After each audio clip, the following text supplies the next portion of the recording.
Hi, it's Carmen. Just coming to do a quick update. I am 42 weeks post-gastric bypass today. I am still 136 pounds, down from surgery day 217 and highest weight 283. In my last video, I talked about needing to go in to have a mammogram and ultrasound because I found a lump in my left breast. So I did that on Friday. Today's Monday. I had my mammogram and I had my ultrasound, and it's not a cyst that I thought it was. I thought it was a cyst, and it wasn't a clogged duct or anything. It turns out what they saw was just really dense tissue. 100% normal breast tissue, just a large area of dense tissue, like a big clump of just breast tissue clumped together. My doctor got the results this morning and called me, and I told him when I went, the lady that did the mammogram was really great. She's really sweet. She got it done, was pleasant to be around, but the girl that did the ultrasound, I felt, didn't take the time to really check the lump. She barely touched my skin, didn't hardly move the wand thing around at all. And she kept saying, well, you know, it's very uncommon for someone your age, because I'm only 29, so it's very uncommon for someone your age, so young, to have any real problems or, you know, to be diagnosed with cancer or anything like this. And the doctor came in and he said the same thing and then walked out. And so I felt very put off. I felt very dismissed and not well taken care of.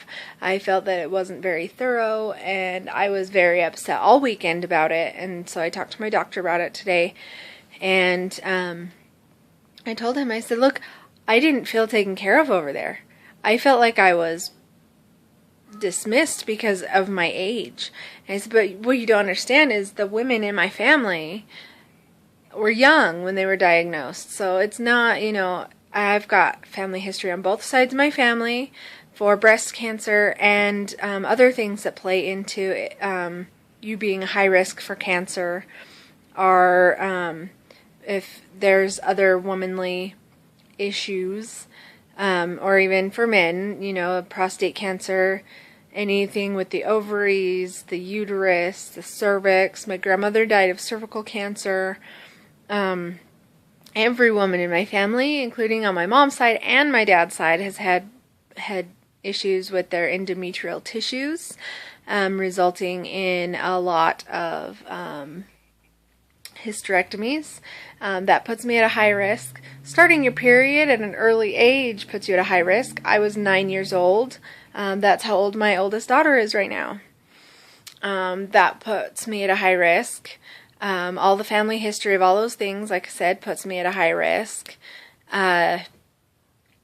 Also, x-rays and such when your breasts are developing. Right after I went into puberty and I was developing my breasts, I fractured my neck, and so I had a couple of x-rays on my neck, and I've had back problems for a very long time, and that was the time when they were doing a bunch of x-rays and MRIs and stuff on my back. So while my breast tissue was developing, I had multiple x-rays and radiation treatments to try to look at the bones and stuff. So that puts me a little bit higher risk. Also, I was a smoker. I was very overweight. Like I said, 283 pounds. Like, I was almost 300 pounds for 10 years. And that puts you at a higher risk because of the estrogen in your body. And there are cancers that feed off estrogen. So what that means is if you have estrogen in your body, it makes the cancer grow. And that's where I became concerned with this lump, because it wasn't there, and then I lost a whole bunch of weight, and it is there now. And fat holds on to estrogen, and you know, when you have the surgery and you lose a lot of weight fast, that estrogen is released into your body in higher doses than what is considered normal. So that's where part of my concern came in.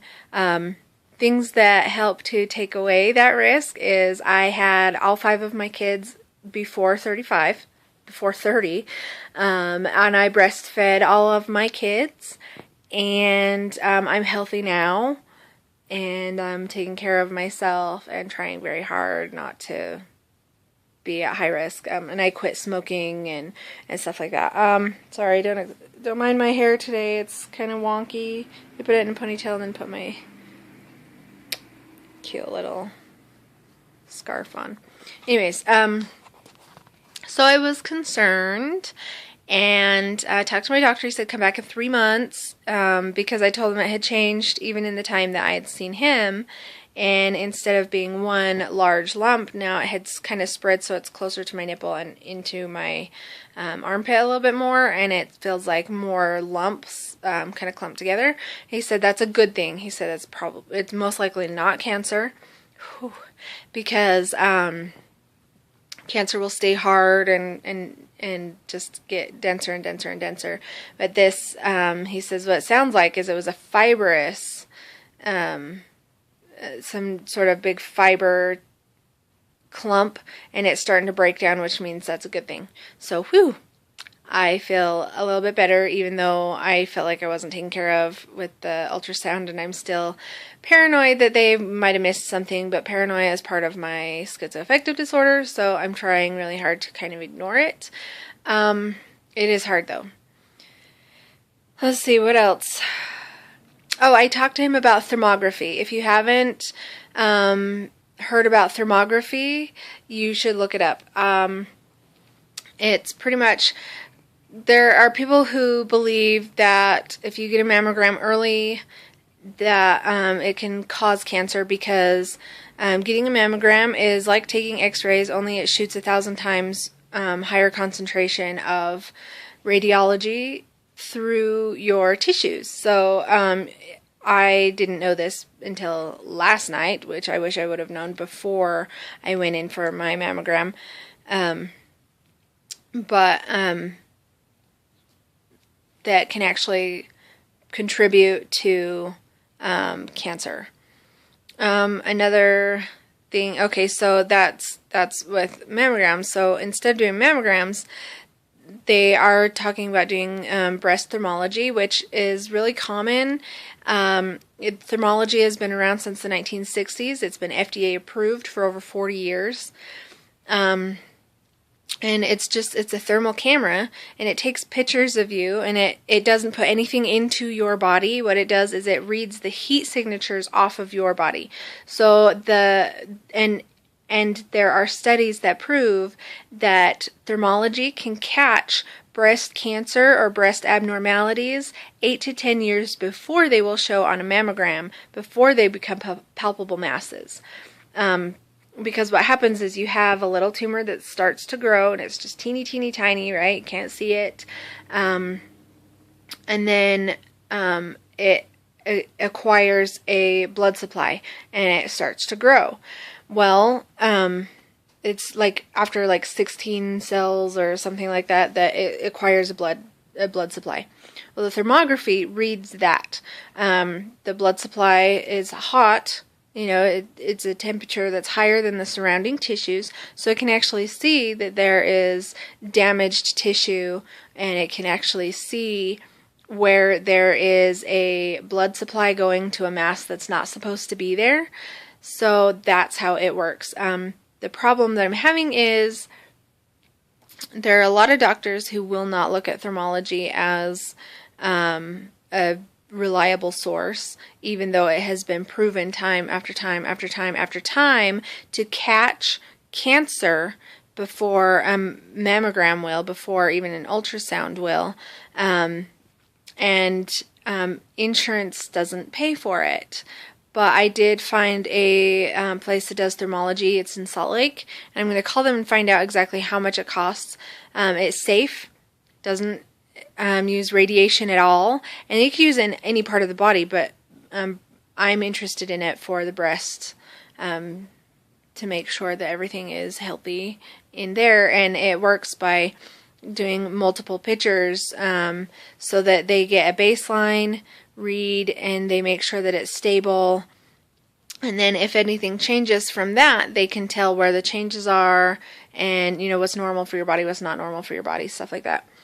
So I'm interested in the breast thermology to see, you know, what's going on with that, to see if I could do that. And when I talked to my doctor about it, I asked him, I said, how do you feel about breast thermology? And he said, you know what, that's what we do for my wife. We don't do mammograms for my wife. We go and we do the thermology, but I don't know of an insurance company that covers it. But he says that's what we do for my wife because it's the safest way, and it is definitely, it diagnoses a lot sooner and catches the problem a lot sooner. So, yeah. So I'm going to look into that and see. It's probably not something that I'll be able to afford. I'd like to, but like I said, we're struggling so bad with money right now. I'm not going to get into it. But yeah. Anyway, so I'm doing good. Like I said, I'm still 136 pounds. And I'm exhausted. I'm so tired. But I'm trying to make it through. Yeah. I've been eating a lot of my quinoa and flaxseed. And that's been holding me over pretty good. Even though I have had super mad cravings for ices and chocolate. Anyways, so yeah. If you have any questions, feel free to message me, like, subscribe. I'll do an update every Monday if I remember every Monday. If not, I update as often as I can. But yeah. So everything is good. And everything will continue to be good. And I'm happy. So yeah. Peace. Bye.